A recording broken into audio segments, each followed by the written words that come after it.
네, 우리 지난 주일에 우리 헤이스 교회와 또 그 위사랑 위러브 교회까지 세 교회가 우리가 함께 연합하여서 추수감사주일 예배를 큰 은혜 가운데 마치게 하신 우리 하나님께 감사를 드립니다. 서로 다른 이런 지역 교회가 연합하여서 예배하는 것은 우리가 기쁘고 즐겁기 위해서 하는 것이 아니라 하나님께 그것이 큰 기쁨이 되기 때문에 하는 것입니다. 교회마다 그 교회의 개성이 있고 문화가 있고 또 세대도 다르지만 우리는 하나님을 우리가 아버지로 부르고 또 예수님을 우리의 동일한 구원자로 부르고 성령님 안에서 우리가 이미 한 형제고 자매입니다. 그래서 우리는 이 땅을 살아가면서 서로 다른 지역교회에 있는 그리스도인에 대해서도 예배드리는 공간이 다르고 교회 이름이 다르지만 언제 어디서 어떤 그리스도인을 만나더라도 그들이 우리 그 신앙 안에서 한 형제이고 자매인 것을 우리가 꼭 기억하고 가능하다면 이렇게 다른 교회의 교인들과 함께 이렇게 연합해서 예배드리는 것이 자주 있는 것이 우리의 이 어떤 개교회 중심적인 우리의 생각을 깨트릴 수 있는 그런 놀라운 기회라는 것을 여러분이 아시기를 바랍니다. 여러분들이 저희 교회가 15년 동안 몇 교회하고 이렇게 연합 예배를 가끔 드렸었는데 오랜만에 이렇게 예배를 드리고 또 사람 숫자가 굉장히 꽤 많았어요. 네, 뭐 꽤 많았지만 여러분 생각보다 꽤 많지는 않았어요. 37명이었어요 지난주에. 그런데 우리가 이렇게 심적으로 준비되지 않은 채로 이렇게 예배 참여했기 때문에 이렇게 익숙하지 않아서 이렇게 뭐 밥 먹을 때 어디로 없어지고 막 이런 사람도 있더라고요. 네, 그러나 다음에 또 여러분이 이런 기회가 있다라면 더 큰 기쁨과 감사로 여러분이 연합할 수 있기를 바라고 우리 교회가 이렇게 맞이를 할 때는 더 우리가 적극적으로 그들에게 다가가고 그들을 섬기고 이런 것이 더 하나님이 기뻐하시는 그런 태도라는 것을 여러분이 아시기를 바랍니다. 자, 이제 설교 시리즈 오늘 9번째 관계 회복 시리즈가 진행되는 가운데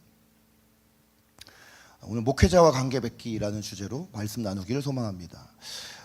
관계 회복 시리즈를 다루면서 우리가 여러 종류의 다양한 관계들을 다루고 또 인간 관계에 있어서 여러 가지 종류의 관계들이 이 상황에선 이런 관계가 적용되어지고 저 상황에선 저런 관계가 적용되어지고 또 공통적으로 모든 관계에 해당되어지는 그런 기본적인 하나님 말씀의 진리가 있지만 왜 이 9번째 시간에 딱 톡 집어가지고 이 목회자와의 관계를 1시간 다루느냐 라고 하면 오늘 본문 17절 끄트머리에 그 답이 있어요. 자, 그렇지 않으면 너희에게 유익이 없느니라 이 말씀이 있는데 이제 이 앞에 말씀 17절 맥락을 쭉 보면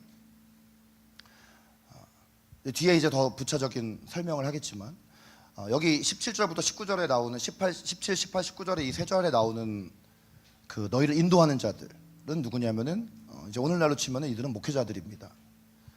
이 목회자들과의 관계를 잘 맺으면 여기는 오늘 말씀에는 유익이 없는 것을 이야기했지만 반대로 생각해 볼 필요가 있어요.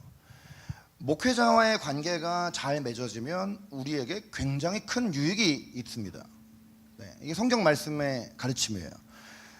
제가 제 삶을 돌아볼 때 지금까지 이렇게 살아오면서 모든 여기까지 인도하신 그 놀라우신 하나님의 섭리와 은혜에 참 감사하게 되어져.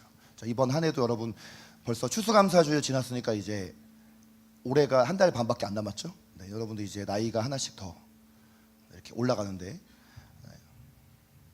만으로 해봤자 뭐 그게 그거 아닙니까? 네, 네, 청소년의 성인이 되는 이제 완전 성인, 이제 만으로도 성인 되는 친구도 있는데 하나님께서 날마다 우리에게 생명을 주시고 호흡을 주시고 또 우리가 또 하나님 앞에 이렇게 예배할 수 있도록 여전히 구원의 은혜가 우리의 삶에 머무르고 있고 믿음의 가족인 교회 공동체가 있고 지체들이 있고 이 모든 것들이 다 주님의 은혜 가운데 이루어진 것이죠. 이것이 얼마나 큰 주님의 은혜인가, 이것이 얼마나 놀라운 주님의 섭리인가 생각해 보게 되어져요. 또 그 다음으로 생각해 보면은 육신의 부모님이 우리에게 계시다는 것도 참 큰 복이에요. 육신의 부모님이 저를 잘 여기까지 양육해 주시고 또 만약에 또 그 부모님이 크리스천이라면 신앙으로 우리를 양육해 주시고 신앙으로 그 자리를 지켜주시고 우리가 여기까지 먹고 살 수 있도록 해주시고 저에게도 그렇습니다. 저에게도 우리 부모님에 대해서 참 감사한 마음이 들죠. 그런데 그 육신의 부모님 못지않게 중요한 하나의 관계, 또 제 삶의 어떤 한 축을 차지하는 건 뭐냐면 제 삶 가운데 영적인 어떤 길잡이 역할을 해주신 영적인 부모님들이 있다는 거예요. 영적인 아버지, 영적인 어머니, 그런 목회자들, 영적인 어떤 나의 멘토들, 그런 분들이 계셨던 것이 하나님 앞에 참으로 감사한 제목이에요. 저는 이렇게 교회에서 부교역자 생활을 많이 해보진 않았지만 제가 이렇게 교회에서 부교역자로 있을 때도 이 교회는 이런 목사님, 저 교회는 저런 목사님, 그리고 목사님이 임지가 이제 바뀌어가지고 다른 곳으로 가셔서 자연스럽게도 목사님이 바뀌게 되어지고, 근데 이렇게 돌아보면은 어떤 하나님 앞에 감사를 드리게 되냐면, 이 시기에는 나에게 이런 목사님이 나에게 필요해서 이분을 나에게 허락해 주시고, 이 시기에는 또 이런 목사님이 나를 잘 훈련시켜 주실 수 있기 때문에 이 A라는 목사님에게 없던 걸 B라는 목사님이 또 나에게 훈련시켜 주시고, 주님이 그때마다 다 이렇게 사랑으로 저에게 그런 영적인 부모님들을 허락해 주신 것이 그분들이 없었다면 지금 저희가 없었다고 할 수 있을 만큼 그렇게 참 감사한 그런 참 제목이죠. 하나님께서는 완전하시지만 사람은 완전하지 않기 때문에 모든 목사님이, 모든 영적 권위자가 완벽하지는 않았지만 인생의 시기마다 필요한 것, 배워야 할 것, 훈련받아야 할 것에 대해서 가장 알맞게 하나님은 우리의 삶 가운데 목회자를 허락해 주십니다. 그러나 반대로 오늘 이 말씀처럼 목회자와의 관계가 어려우면 이것은 유익이 없는 정도라는 말을, 여기 나와 있는 한국어 번역으로는 우리에게 뜻 전달에 한계가 참 많아요. 이 말씀의 뜻은 우리의 삶 가운데 목회자와의 관계가 꼬여있고 어려움 가운데 있으면 우리의 삶에 지옥 같은 날들이 펼쳐진다는 그런 사실 말씀이에요. 간단히 생각을 해봐도 우리 모든 신앙생활의 기본은 우리가 주일에 한 주를 가장 시작하는 이 첫 시간, 여러분 이 일요일이 한 주의 끝이 아니라 시작인 거 알고 계시죠? 네, 이 일요일은 그냥 일요일이 아니라 주일입니다. 왜 주일이냐면 예수님 부활하신 날이에요. 네, 예수님이 고난당하시고 죽으시고 부활하신 날을 기념할 때부터 우리가 이 날을 주일로 예배의 날로 지키기 시작을 한 것이에요. 초대교회는 이날 예배를 드렸고 오늘도 이날 예배를 드리는 것이죠. 그러니까 우리가 어떻게 보면 일주일을 시작할 때 가장 첫 시간인 날 첫 시간에 교회에 나와서 예배를 합니다. 그래서 우리가 예전부터 우리가 교회를 오래 다녔으면 주일 성수가 얼마나 귀한 것인지, 얼마나 중요한 것인지를 많이 듣잖아요. 이 주일 예배를 드릴 때 이 주일 예배라는 것은 일주일 동안 우리가 일상의 삶 가운데 길잡이의 역할을 해주는 그런 예배인 것이에요. 우리가 물론 개인적으로도 개인 예배를 할 수 있고 인터넷으로 예배를 할 수도 있지만 그 중요한 것은 그럼에도 불구하고 주일 예배가 가장 귀한 것이에요. 가장 소중한 것이에요. 근데 이 주일 예배를 인도하는 직분을 맡은 사람이 목회자인 것이에요. 근데 이 목회자와의 관계에 문제가 있고 내가 목회자와의 관계에 있어서 어떤 트러블 메이커가 되어지면 영적인 삶에 굉장히 큰 결함이 생기는 것이 당연한 것입니다. 그리고 어둠의 세력인 사탄은 이것을 너무나 잘 알고 있어요. 목회자와 성도의 관계를 깨트리려고 항상 사탄이 틈을 엿보고 있다고 생각을 한다면 우리는 사실 이 영역에서 참으로 깨어 있어야 하고, 이 부분에 있어서 우리가 하나님 앞에 어떤 거리낌이 없도록 기도와 또 우리의 어떤 실천과 행함이 우리가 수반되어야 하는 것입니다.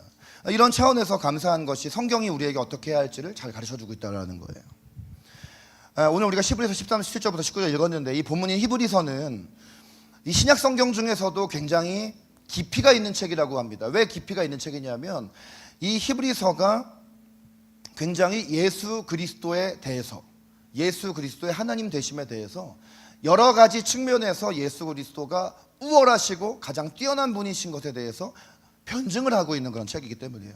근데 이 히브리서가 한 가지 이 어려운 점이 뭐냐면 성경에, 이 신약 성경 중에서도 유일하게 누가 이 책을 기록했는지가 기록이 안 돼 있습니다. 그러니까 히브리서를 누가 기록했냐고 물어보면 사람들이 몰라요. 알 수가 없어요. 오래전에 초대교회 사도들 이후에 교회 지도자들을 우리가 교부들이라고 하는데 그 교부 중에 오리겐이라는 이 교부가 뭐라는 얘기를 했냐면 히브리서의 저자는 하나님만 알고 계신다 이런 말을 했어요.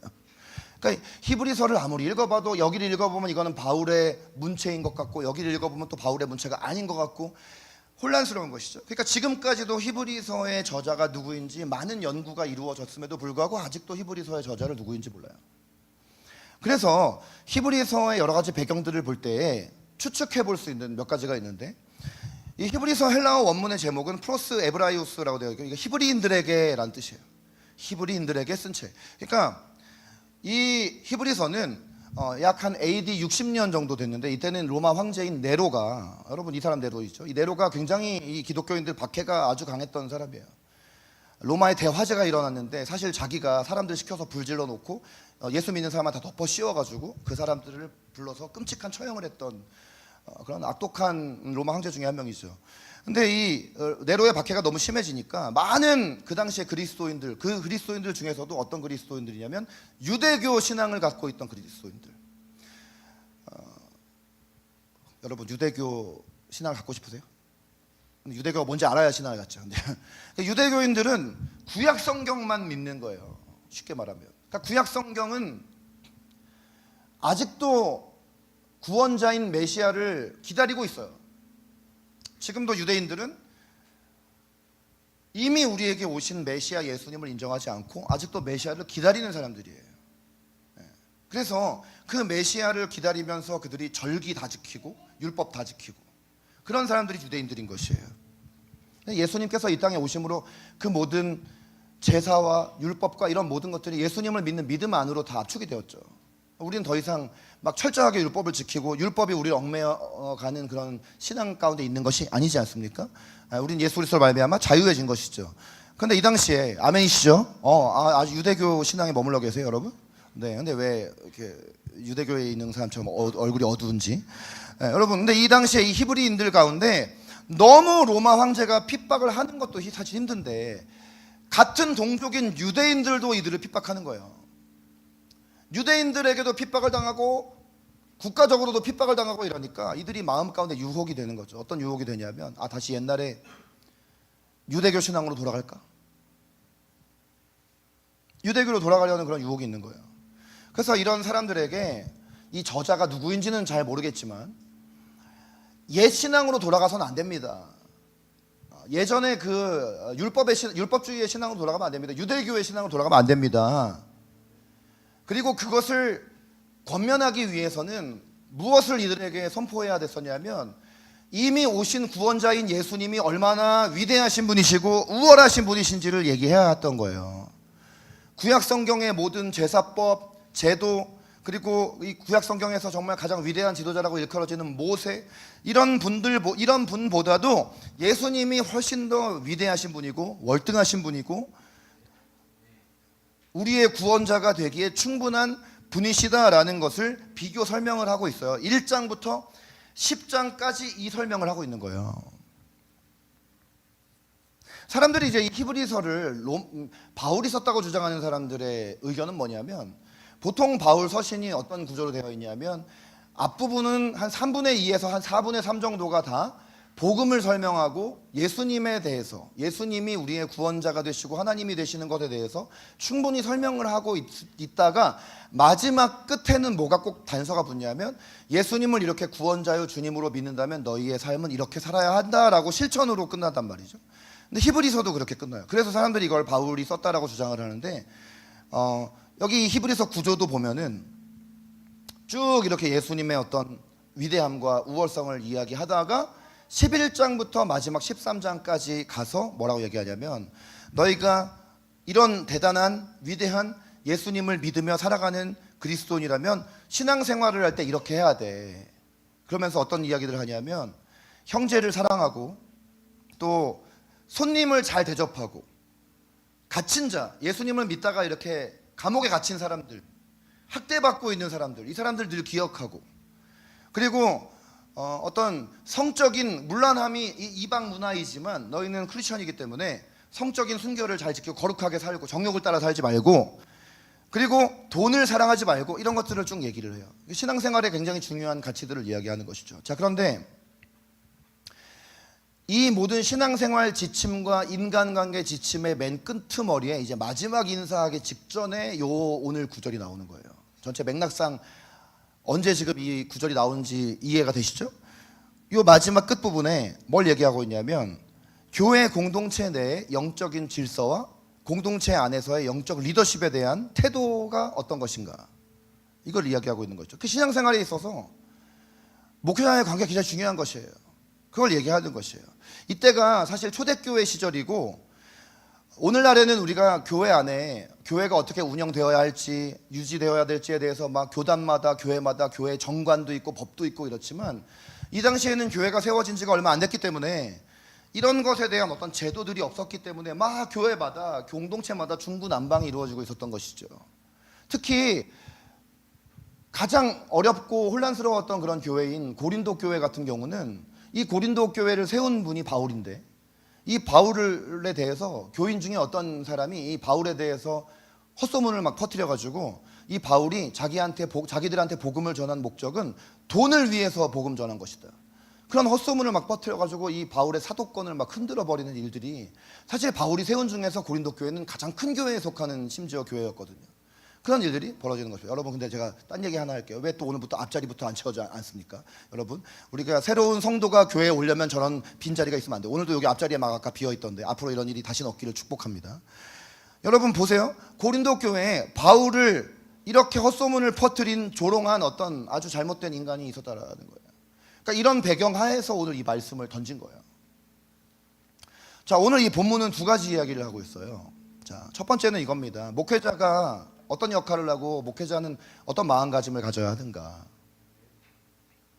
자, 오늘 본문은 아니었지만 앞절에 7절 말씀에 이런 말씀이 있습니다. 다 같이 읽어보도록 하겠습니다. 시작.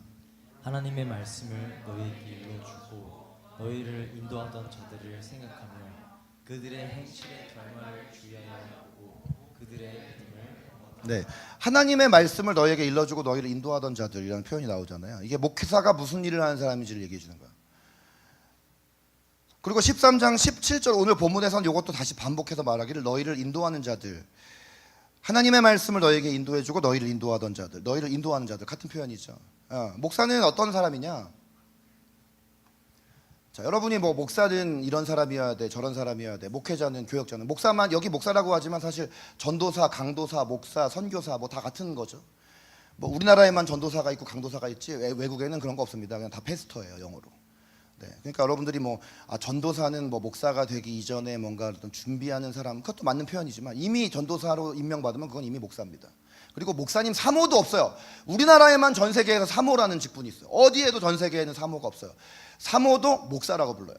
네, 그래서 우리 외국 교회, 서양 교회 홈페이지에 가면은 목사 이름을 쓸 때 남편 목사, 아내 목사 이렇게 묶어서 같이 패스터 이렇게 써 있지, 뭐 패스터스 와이프 뭐 아니면 뭐 한국말로 SSAMO 이렇게 써 있지 않다라는 말이에요. 그러니까 이게 이제 목사인데, 그러면 이제 우리가 목사라는 것을 정의할 때 목사가 누구냐?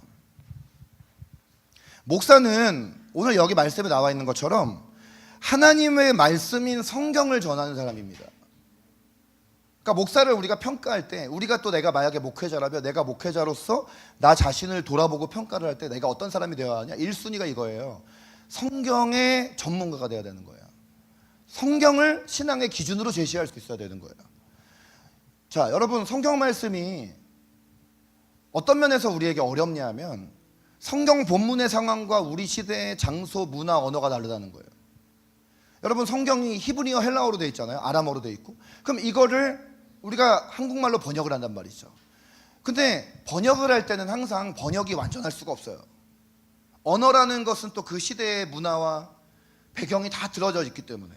근데 사실 대부분의 크리스천들이 다 이것을 공부하기에는 참 한계가 있어요. 그래서 목회자는 이 하나님의 말씀의 상황과 의미를 정확하게 이해를 하기 위해서 사실은 신학 공부를 하는 거예요. 저는 어떤 분이 신학 공부 안 하고도 이렇게 목사 되신 막 분들이 있고, 신학 공부를 뭐 1년만 하고 뭐 목사가 되고 이런 분들이 있는데, 저는 그런 사람들 목사라고 생각하지 않습니다. 신학 공부를 1년 하고 뭐 인터넷으로 뭐 이렇게 통신 신학 공부하고 이래가지고 그게 무슨 목사입니까? 그거 1년 공부해가지고 어떻게 성도들의 영적 책임을 지는 목사가 될 수가 있겠어요? 네. 목사가 되더라도 그런 사람은 목회는 하면 안 됩니다. 사역은 하면 안 돼요.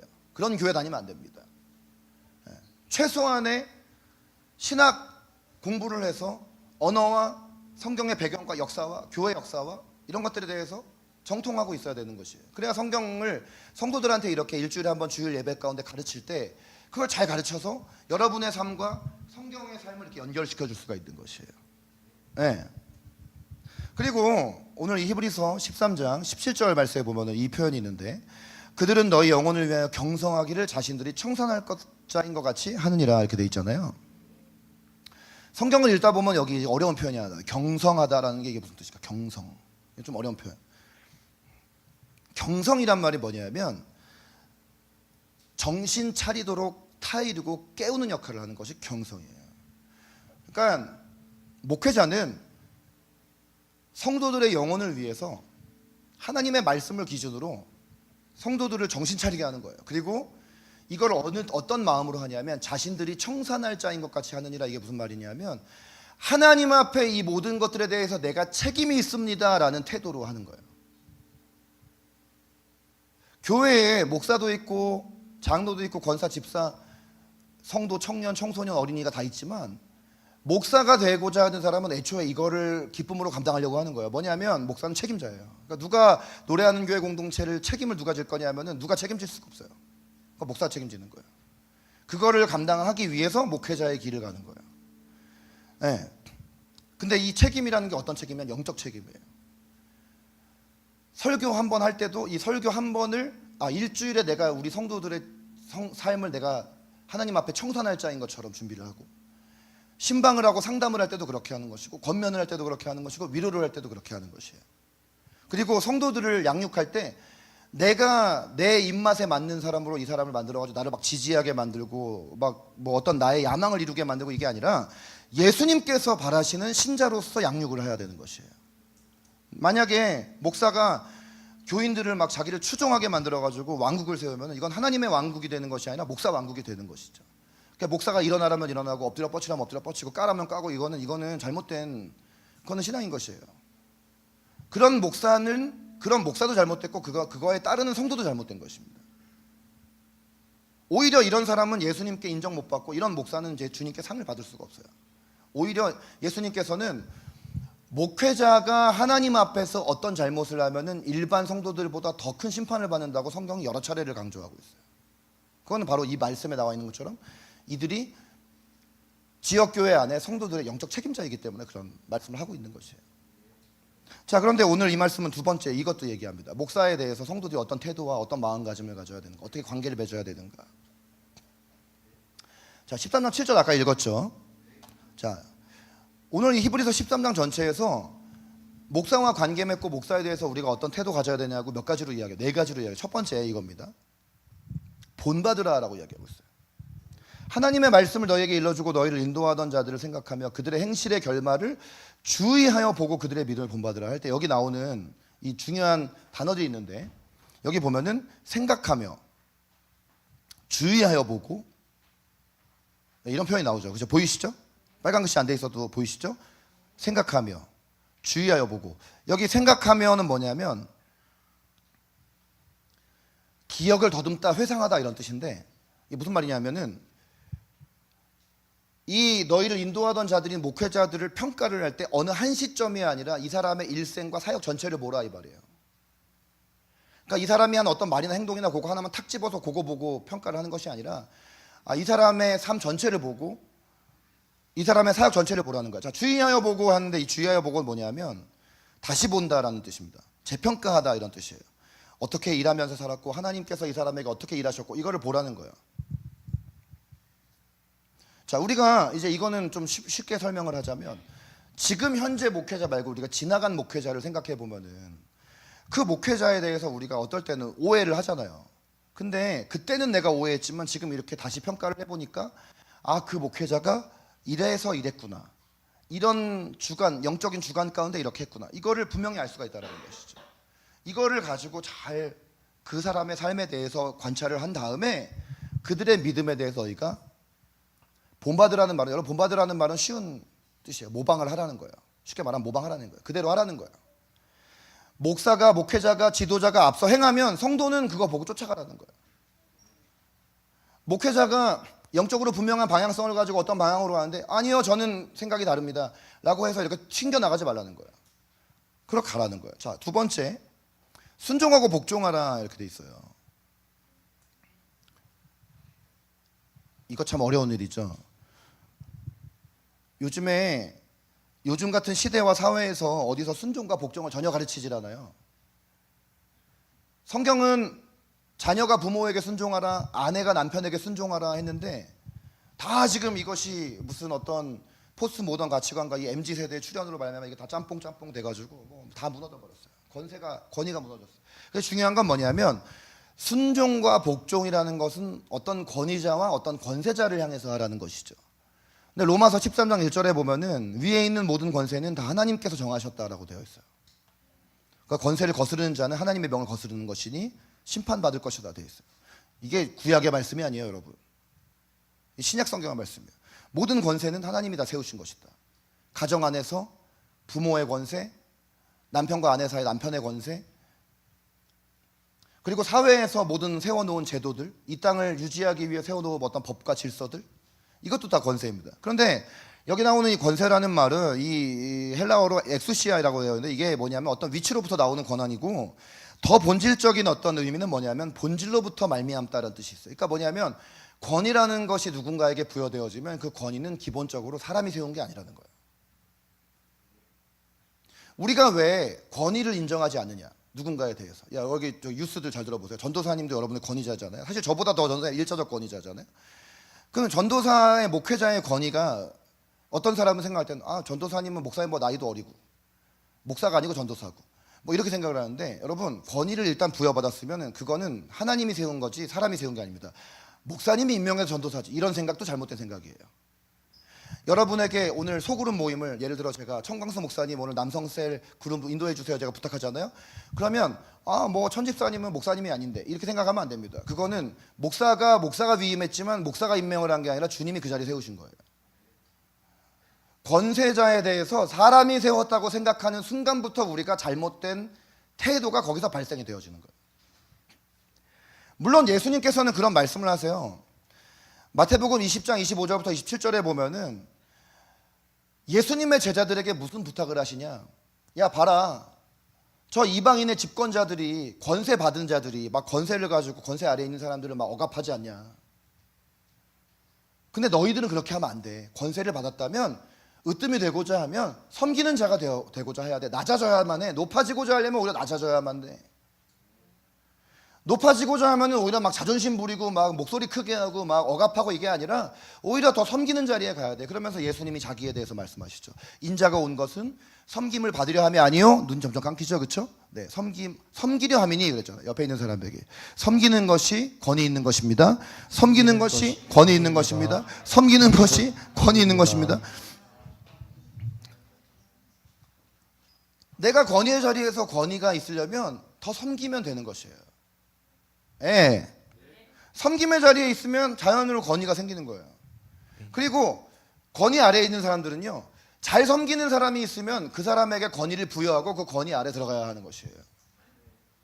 예수님께서 우리의 가장 최고 권위자인데 예수님께서 우리를 구원하시기 위해서 그분이 권위를 가지고 사람을 억압했습니까? 오히려 그렇지 않았고 낮은 곳으로 가셨거든요. 죽음의 자리로 가셨거든요.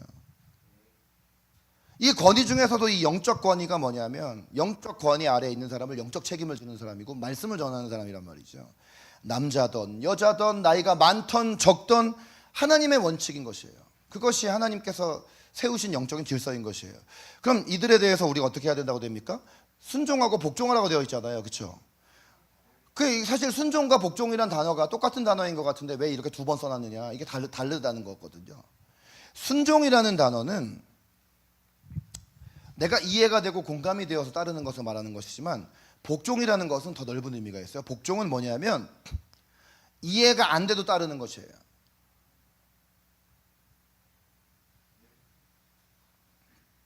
목회자의 가르침이나 의견이 100% 이해되는 성도는 절대 없습니다. 절대 나올 수가 없어요. 그런 사람은.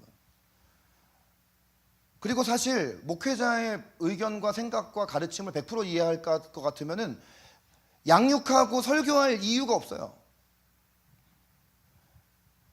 그래서 사실 성도들은 항상 목회자의 그런 의견이나 설명에 대해서 이해 못할 때가 많아요. 그래서 의견 대립이 생기고 갈등이 생깁니다. 근데 중요한 건 뭐냐면 내가 만약에 목회자의 영적 권위 아래에 있는 사람이라면 목사님, 전도사님을 이렇게 봤을 때 그분의 신앙, 그분의 인격, 성품, 여태까지 일해왔던 그런 모든 여정들을 다 봐서 문제가 없었다면 이해가 안 돼도 따라야 하는 것입니다. 그게 복종이에요. 순종하고 복종하라.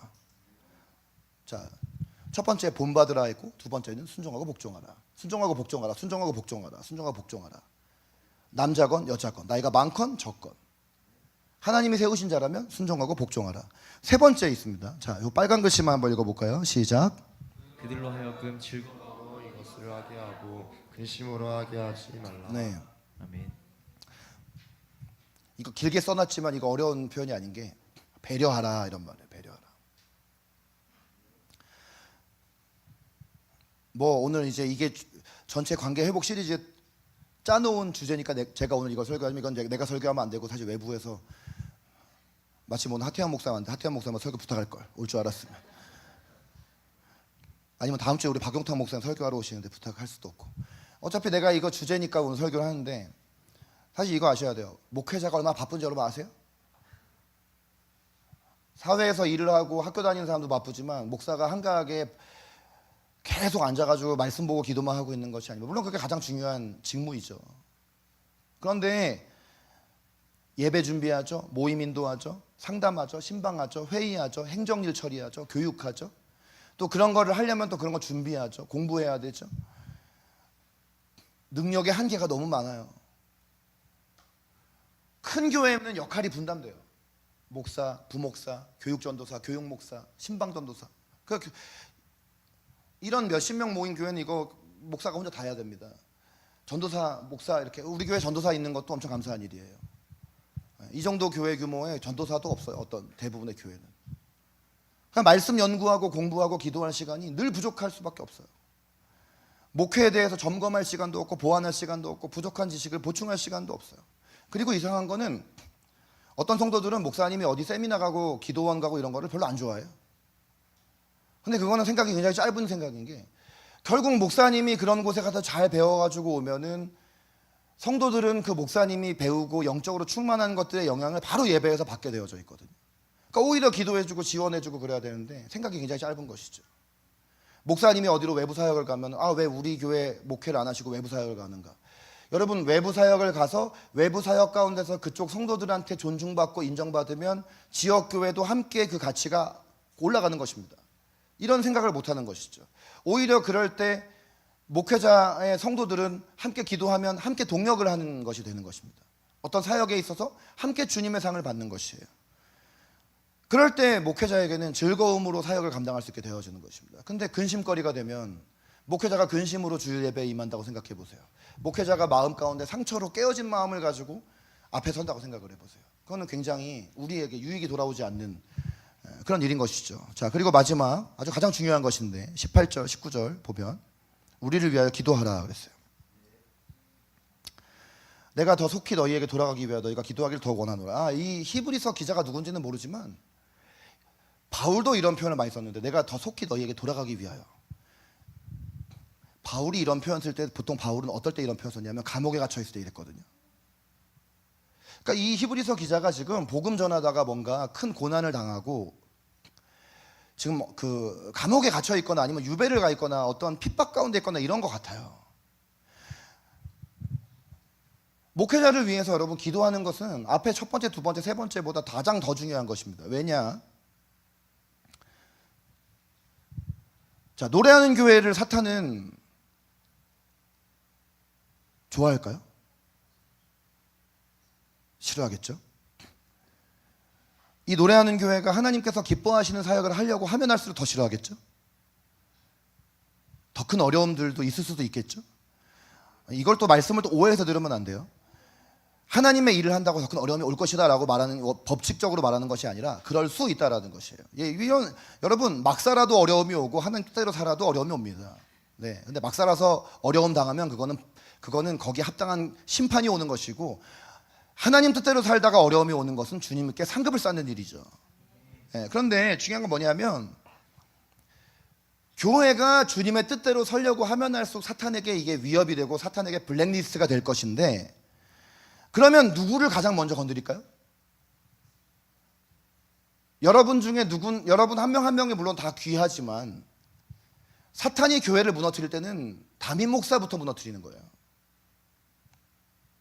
왜냐하면 리더자이기 때문이에요. 영적 전쟁에 앞장서기 때문이에요. 마귀에게는 늘 공격 대상인 것이에요.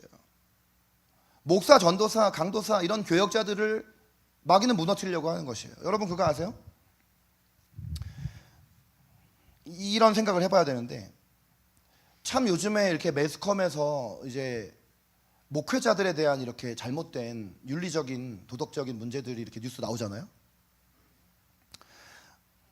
잘 들어보세요. 제 얘기가 맞는지 틀리는지. 사실 저는 그 뉴스를 100% 믿지 않아요. 왜냐하면 지금 이 언론의 패러다임 자체가 기독교에 대해서 굉장히 비호의적인 데다가 군대 가기 전인데 오늘 예배 와가지고 피곤해서 지금 잠자면 안 되겠죠, 현수 형제. 군대 가서 이제 다음 주에는 이제 부대교회에서 예배 드려야 될 텐데 어떻게 할 거예요? 부대교회 가면 더 졸릴 텐데. 이제 막 이 언론에서 막 그거 나오는데 제가 목회자 입장이 돼 보니까요. 어떤 한쪽 패러다임을 가지고 뉴스를 쓰면은 이게 100%다 목회자의 마치 잘못인 양 쓸 수가 있어요. 어떤 딱 그 틀을 가지고 그 언론에서 이거를 딱 뉴스에 내버려 버리면. 그러니까 사람들 안에 어떤 생각이 있냐면, 야 어떻게 목사가 저럴 수가 있어? 목사가 어떻게 저런 잘못을 해? 이런 얘기를 하는데 여러분 이걸 아셔야 됩니다. 목사는 더 넘어질 수가 있어요. 왜냐하면 더 큰 공격이 있기 때문이에요. 그러면 우리가 목사가 이거에 넘어지지 않기 위해서는 어떻게 우리가 목사에 대해서 동역을 해야 되냐면 다른 것보다도 다 가장 중요한 게 뭐냐면 기도를 하는 것이에요.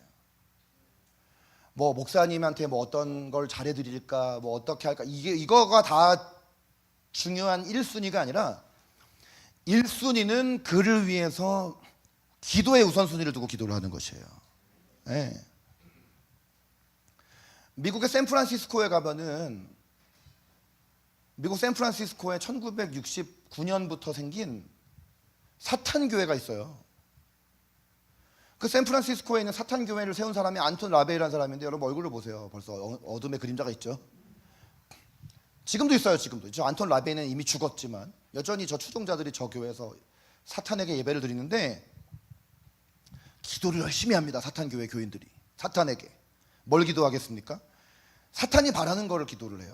근데 이들이 기도 제목 그 프레이어 리스트의 1순위에 기도한 게 뭐냐? 교회가 망하게 하소서. 교회가 망하게 하소서. 이제 2순위가 뭐냐? 목사가 타락하게 하소서.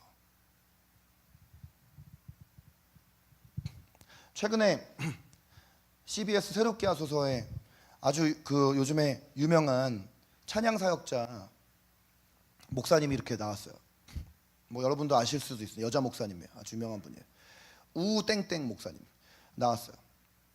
근데 이분이 이제 교포 출신인데다가 이제 우리나라 와가지고 원래부터 목회자가 아니라 결혼하고 집사로 이렇게 교회 다니다가 이분이 원래 음악 전공을 한 분이라 교회에서 목사님이 콜링을 해가지고 신학 공부를 하고 이제 그 교회에서 찬양 팀을 이제 세워가는 일을 하면서 굉장히 유명한 사람이 됐는데 이분이 이제 미국 문화 가운데 왔다 보니까 이렇게 손등에 문신이 있어요. 근데 그 문신이 나쁜 문신이 아니라 기독교 문신이야. 여러분 미국 교회 그 찬양 인도하거나 말씀 전하는 목사님들 보면은 문신이 거의 99%다 있어요. 근데 그게 무슨 뭐 나쁜 문신이 아니라 다 이렇게 성경 말씀을 내가 계속 기억하려고 문신을 하거나 헬라어로 어떤 단어를 새겨서 그 헬라어에 있는 그 의미를 계속 기억하려고 이렇게 문신을 하는 거지 무슨 뭐 악한 뭐 어떤 상징이나 이런 게 아니거든요.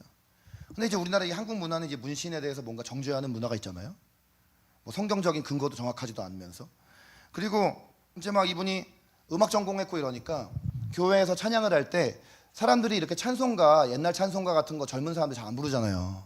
그러니까 이분이 음악에 은사가 있고 이러니까 막 이제 음악을 편곡해가지고 막 찬송가를 뭐 보사노바 편곡도 하고 막 락으로도 편곡을 하고 막 이래가지고 막 하니까 젊은이들이 찬송가도 너무 잘 부르는 거야. 그러니까 교회가 막 찬양으로 너무 뜨거워진 거예요. 근데 어떤 사람이 이 목사님이 찬양 영상만 올리면 댓글로 뭐라고 이렇게 상습적으로 와가지고 거기다 댓글을 다는데 뭐라고 다냐면 야 정신 차려라. 너는 2세대의 이세벨이다.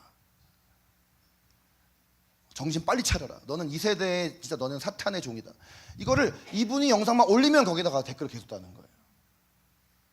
그리고 무슨 익명으로 뭐 올리는 이런 게시판 같은 데다가 뭐 어디 교회에 무슨 목사는 뭐 하지도 않은 말을 했다고 거기다 올리고 어떤 말을 교묘하게 왜곡을 해가지고 왜 여러분 악마의 편집이라는 거 있잖아요. 방송도 그렇게 해가지고 거기다가 막 올려놓고 사람들이 막 댓글 막 다는 거예요.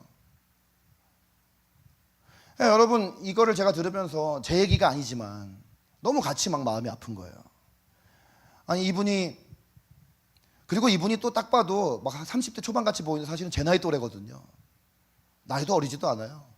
근데 여자라는 이유로, 미국에서 왔다는 이유로, 좀 음악적으로 실력 있다는 이유로 얼마나 이런저런 비방을 당하고 모욕을 당하는지 제가 그분이라면 정말 너무 힘들겠더라고요.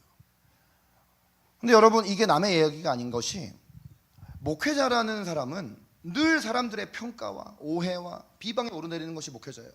제가요 오늘 이렇게 말씀을 전해도요, 오늘 이 말씀을 듣고요 여기 15명이 앉아있으면 15가지 해석이 나와요. 제가 오늘 여러분에게 전하려고 했던 핵심 메시지를 여러분이 딱 들어주면 좋은데 다 각자마다 그거를 자기의 틀을 가지고 해석을 한다고요. 그리고 이러쿵 저러쿵, 여기 제 앞에서는 얘기 안 하지만 어디 가서 여러분 2씩 3씩 모였으면 이거에 대해서 좋은 얘기도 할 수 있고 이거에 대해서 비방도 할 수 있는 것이에요. 그러나 그게 돌고 돌아가지고 제 귀에 다 들어온다고요. 여러분 우리가 이 목회자와 관계 맺기 위해서는 목회자에 대한 잘못된 기대와 대우에 대해서도 우리가 인정할 필요가 있어요. 여러분 목사가 완벽하고 모든 문제를 해결할 수 있지 않습니다. 그리고 목사는 하나님의 대리인이기 때문에 우리와 다른 종류의 인간도 아닙니다. 목사가 교회에서 일정한 페이를 주고 고용된 직원도 아닙니다. 뭐 유명하거나 학벌 좋은 목사가 교회에 더 좋은 목사인 것도 아니에요. 이건 잘못된 기대를 하는 것이에요. 목사도 인간이지만 주님께서 기름 부어 세우신 것입니다. 그렇기 때문에 목사를 내가 설정해 놓은 어떤 틀 속에다 딱 놓고서 그것을 목사라고 생각하고 관계를 맺으시면 안 되는 것이죠. 오늘 히브리서 말씀에 나와 있는 대로 이 4가지를 실천해야 되는 것입니다. 목회자의 잘못으로 인해 이 시대의 많은 크리스찬들이 목회자에 대해서 그가 누구인지 알기도 전에 색안경 끼고 바라보는 것도 있어요. 이전에 여러분들이 어떤 목회자에게 상처를 받았으면 그때부터 이 상처 치유가 안 일어나면 목회자에 대해서 계속해서 판단의 시선이 적용되어집니다. 아, 목사는 저럴 것이다, 목회자는 이럴 것이다, 나이가 많으면 많은 대로, 젊으면 젊은 대로, 남자면 남자인 대로, 여자면 여자인 대로 내려놓아야 합니다. 부모 세대가, 어른 세대가 자녀 세대 앞에서 권위자에 대해서 무시하거나 판단하거나 불순종하는 모습을 보여주면 자녀 세대는 권위자에 대해서 존중하지 못하는 모습을 그대로 물려받고 배우게 되어집니다. 자, 오늘 히브리서 기자가 본문을 통해서 말씀하는 거 4가지 꼭 기억하시기 바라요. 자, 첫 번째, 본받아라 그랬습니다. 따라해 보겠습니다. 본받아라. 둘째, 순종하고 복종하라. 배려하라. 기도하라. 자, 그런데 오늘 여러분 이 모든 말씀의 목적이 어디에 있는지 기억을 해보세요. 그렇게 했을 때 우리에게 유익이 있을 것이다, 이렇게 되어 있습니다. 오늘 이 말씀은 목회자와 사역자인 우리들에게도 큰 도전입니다. 왜냐하면 오늘 이 말씀은 목회자가 어떤 자인지를 분명히 이야기하기 때문이에요. 하나님의 말씀을 맡은 자, 섬김으로 권위를 행사하는 자. 그래서 목회자여 사역자인 저희들은 더 하나님의 사명 가운데 섬김을 통해서 권위를 세워가야 할 것입니다. 근데 중요한 건 또 하나는, 목회의 권위는, 목사의 권위는 목사만 전도사만 세워가는 게 아니라 그 목사의 권위 아래, 그 전도사의 권위 아래에 있는 성도들이 또한 세워가고 지켜가야 하는 것입니다. 고린도 교회와 같이 복음을 전해주고 교회를 세워가고 헌신과 수고를 한 바울을 무시하는, 불순종하는 그런 태도를 갖는 것이 아니라, 그것이 정말 이해된다라면 순종해야 되겠지만 이해되지 않을 때라도 그의 삶과 사역과 신앙을 통해서 그가 어떤 사람인지 안다라면 그것을 믿고 따라갈 수 있는 복종하는 태도가 우리에게 있어야 하는 것이죠. 그리고 중요한 건 뭐냐면 우리가 기도할 때 목회자를 위한 기도에 우선순위를 늘 둬야 한다는 것입니다. 여러분 오늘도 이 주일 예배 오기까지 여러분 한 주의 삶을 살면서 얼마나 많은 사건과 상황들이 있었겠습니까? 또 한 주가 시작됩니다. 우리는 이 한 주의 시작 앞에서 두렵고 긴장될 수 있겠죠. 내일부터 시작되는 학교 생활, 직장 생활, 가정 안에서의 삶, 군대 생활, 얼마나 우리에게 긴장되고 두려울 수 있는 것입니까? 네. 그러나 이 주일 예배가 있다라는 것은 우리한테 너무나 소중하고 귀한 것이죠. 근데 이 주일 예배, 교역자가, 사역자가 모든 혼신의 힘을 다하여서 주님 앞에 받은 은혜를 가지고 세워가는 그런 자리입니다. 그렇다면 그 예배를 세워가는 목회자와 좋은 관계를 맺어가는 것, 우리 신앙에서 굉장히 중요한 요소인 것을 반드시 우리가 기억해야 할 것입니다.